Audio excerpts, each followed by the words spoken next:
What is going on, guys? It is Wrestlemania here, back with another... I can't pretend to be him. I'm sorry, I can't. So hey, what's good, people? My name is WWE, and you're probably thinking, who the hell even are you? Why are you even on the channel? Like, I want Wrestlemania back. Well, basically, he's going to be going away for a week or two, so he wants to keep up the consistency on the channel as you guys show so much good support towards him. He just wants to treat you guys and just making sure that you guys do get the videos you deserve. So he's got me to get in charge and make some videos for him. So on his behalf, I'm going to be covering for him. And if you guys do enjoy this video, hit the thumbs up. And you want to see more like this, check out my channel. That would be highly appreciated. Just like, I'm just struggling to grow at the minute. It would just mean the ultimate. Anyway, with me plugging my channel and begging for subscribers out of the way, we're going to hop right into the video, which is 10 most shocking WWE returns of 2017 so far. So for number 10, we have Goldberg. So basically, Goldberg was a parody of WCW's Goldberg during the WWE and WCW war back in the Attitude Era. And to end the recent feud between Kevin Owens and Goldberg was happening, Goldberg would come out after Kevin Owens called out Goldberg. And it was just kind of a big shock. It was just like not expected at all. Goldberg actually came out of nowhere and just somehow returned. No one actually expected it. Even though it wasn't the biggest return, it was still quite shocking. So number 9, we have Rusev. So basically, Rusev was supposed to be moving SmackDown during this Superstar shakeup, and so then he would refuse to join the SmackDown Live roster. He's supposed to be getting a WWE Championship match at Money in the Bank, but instead plans changed, and so Jinder versus Randy was supposed to be happening.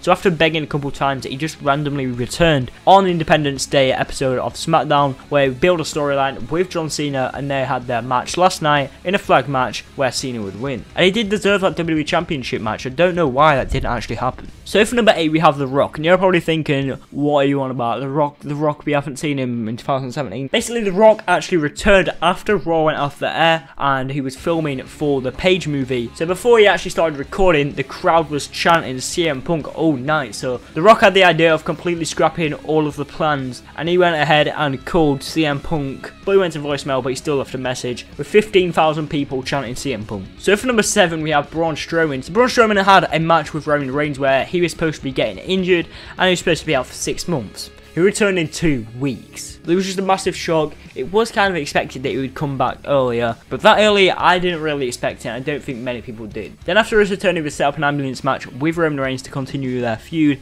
at Great Balls of Fire. So for number 6, we have Drew McIntyre. So Drew McIntyre, he was completely just wasted by WWE after a while. He became turned into a jobber, but there he'd also leave as he just wasn't comfortable and WWE didn't see a potential in him. What a great way he responded when he went around the world in many indie promotions and earned many World Heavyweight Championships to make a name for himself. WWE would realise what a mistake they made for him, and so they offered him an NXT contract, and he would just randomly appear in the crowd one night, which was a massive shock. Next week he would have a match, and it's just crazy to think that Drew McIntyre is actually back. So for number 5, we have Last Night's Return, and you already know it's the Great Khali. The Great Khali returned. It's a bit weird. Now, it's not the biggest return, but this is actually going to be a big storyline since it is for the WWE Championship, and we aren't going to be seeing the dancing Great Khali anymore. We're going to be seeing a more aggressive, and he is a heel, so you know he's working with Jinder. Possibly there could be a big storyline going on here, and the Great Khali is just a massive shock that he actually returned last night. No one even imagined it, like no one even thought about it. So it's just a massive shock that Great Khali actually returned.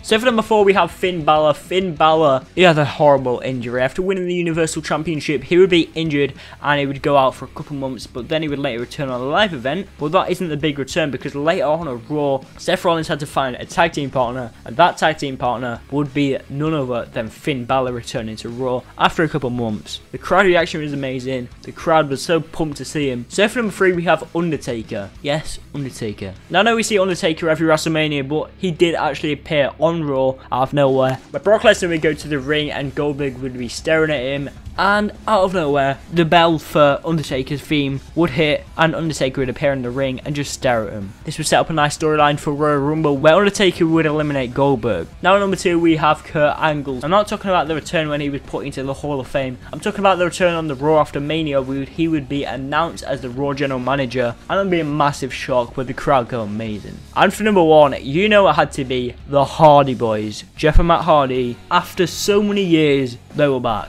For weeks the Hardy Boys would be speculated to be returning, but we do see speculations like that all the time, and I didn't actually believe it. But when they did return, it was the biggest pop of the year, and it was just crazy. So if you guys did enjoy this video and you want to see more like this, check out Wrestlemania's channel if you're new around here. Check out my channel if you're a subscriber for Wrestlemania and you want to see my videos. That would be highly appreciated. Finally, leave a big thumbs up. I'll catch you next one.